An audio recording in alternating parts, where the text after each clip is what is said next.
नमस्कार दोस्तों स्वागत है आपका हमारे चैनल इंस्पायर इंडियन विद विजय में। दोस्तों आज हम बात करेंगे हमारा रुपया क्यों गिर रहा है और डॉलर इतना मजबूत क्यों होता जा रहा है। क्या आपकी जेब से पैसे निकाले जा रहे हैं बिना नोटबंदी, बिना टैक्स लगाए?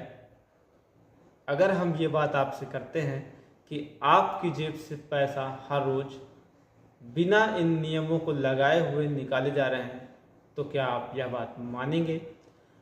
आज रुपया डॉलर के मुकाबले 90 के आसपास पहुंच चुका है, लेकिन सवाल यह है कि क्या ये कमजोरी है या सरकार की कोई रणनीति? इसका हम पर क्या असर पड़ेगा? आइए इसके बारे में बात करते हैं। आज पेट्रोल, दवा और विदेश से आने वाले कई सारे ऐसे प्रोडक्ट जिनकी हमें रोज़मर्रा में ज़रूरत होती है वो महंगे होते जा रहे हैं।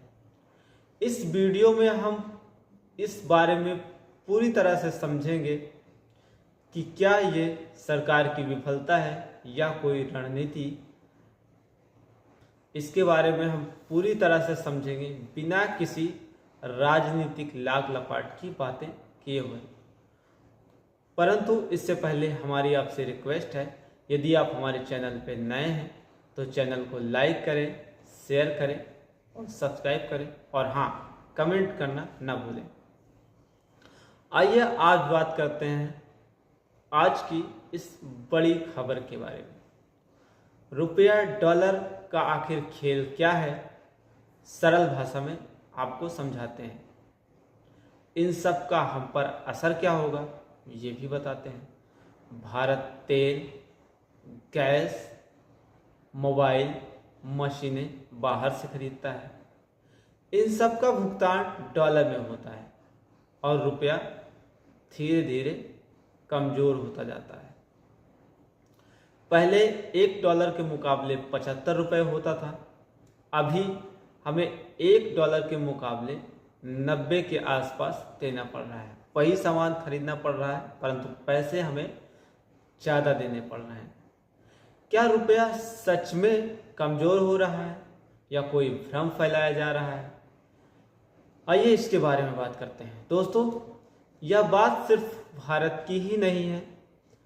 जितनी भी अर्थव्यवस्था अभी ग्रोइंग अर्थात अर्थव्यवस्था बढ़ती हुई अर्थव्यवस्था बन रही है, उसका सबका अपना करेंसी कमज़ोर ही है और उसके सामने डॉलर मजबूत दिख रहा है। चूँकि पेमेंट जो भी होती है वो डॉलर में होती है और वह घूम फिर कर अमेरिका के पास ही जाता है। परंतु यह क्या हमारा एक विफलता का कारण है या एक रणनीति? आइए इसके बारे में भी बात कर लेते हैं। दोस्तों सबसे पहले तो आप यह जान लीजिए कि यह हाल केवल आप ही का नहीं है, देश की बढ़ती हुई सभी अर्थव्यवस्थाओं का है। जैसे जापान की येन, दक्षिण कोरिया की वान और पाकिस्तान और बांग्लादेश की तो हम उसमें बात भी नहीं कर सकते। उनकी तो अर्थव्यवस्था बढ़ना तो दूर है बल्कि और ही वह कब्र की ओर जाते हुए दिख रही है। क्या भारत की इस डॉलर के मुकाबले गिरते हुए रुपया को कंट्रोल किया जा सकता है या क्या आरबीआई इस पर कार्य कर रहा है या पर्दे के पीछे कोई और खेल हो रहा है? आइए इसके बारे में भी जान लेते हैं। अब आते हैं असली खेल के बारे में। जब रुपया बहुत तेजी से गिर रहा है तो आरबीआई अपने डॉलर रिजर्व से डॉलर को मार्केट में बेचता है, जिससे रुपया संभल जाता है। आरबीआई रुपये को अभी 90 के आसपास जानबूझकर स्थिर रखे हुए है। आरबीआई इसे ऊपर क्यों नहीं ले जा रहा है? जवाब यह है कि अगर रुपया मजबूत होगा तो एक्सपोर्ट पर महंगा असर पड़ेगा, बहुत ज़्यादा एक्सपोर्ट को भारी नुकसान होगा। एक्सपोर्ट वह आइटम होता है जो हम अपने देश में बनाकर विदेशों में बेचते हैं, जैसे आईआईटी, फार्मा, टेक्सटाइल सेक्टर को बहुत भारी नुकसान होगा। थोड़ा कमज़ोर रुपया एक्सपोर्ट को फ़ायदा करता है, इसलिए आरबीआई इसको बहुत ज़्यादा मजबूत करने की कवायद नहीं करता है। आइए बात करते हैं आम आदमी पर क्या असर पड़ेगा। हमारी कंपनियों को, बड़ी बड़ी कंपनियों को इसका फ़ायदा तो अवश्य होगा, इस बात में भी कोई छूट या कुछ अदर बातें नहीं छिपी हैं। परंतु सच्चाई यह भी है कि आम आदमी पर भी इसका बहुत भारी असर पड़ता है। आम आदमी को पेट्रोल, डीजल, महंगी दवाइयाँ, महंगा गैस सिलेंडर, मोबाइल, लैपटॉप, किताबें, विदेशों में पढ़ाइयाँ और इलाज, बहुत सारी ऐसी चीज़ें हैं जो इंसान के रोज़मर्रा में कार्य आते हैं, वो बहुत ही महंगे हो जाते हैं। और इसका फ़ायदा क्या होता है? आईटी सेक्टर, विदेशों से पैसा कमाने वाली कंपनियां जो कि एक्सपोर्ट करती हैं, उनको इस चीज़ का फ़ायदा होता है। मतलब मिडिल क्लास पिसता रहता है और हमारे देश की बड़ी बड़ी कंपनियां उठती रहती हैं। अब बात यह है कि क्या डॉलर 100 रुपए के पार भी जाएगा?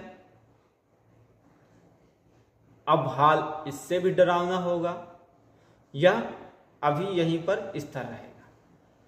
आरबीआई इसको कभी भी 100 के पार ले जाना नहीं चाहेगी, क्योंकि इससे हमारे समाज में एक गलत विचार पैदा होगा, जिससे हमारे देश में अस्थिरता पैदा होने की भी संभावना हो सकती है।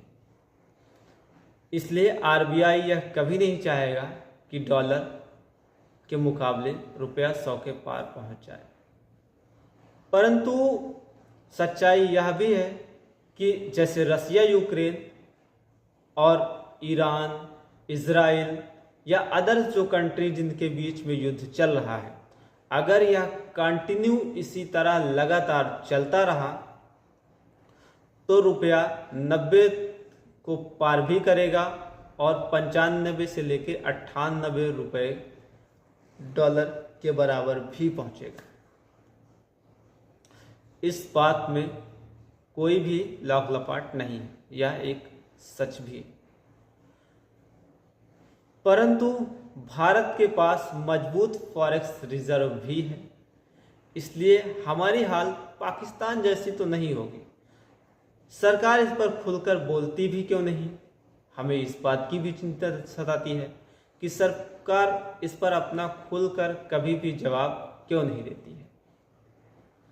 करेंसी मार्केट में घबराहट, एक गलत लाइन निवेशकों से अपना पैसा मार्केट से निकलवा सकती है। इसलिए सरकार इस पर कभी भी खुलकर नहीं बोलती है और वह इससे बचती रहती है। इसका मतलब साफ है, रुपया कमज़ोर नहीं, रुपये को मैनेज किया जा रहा है।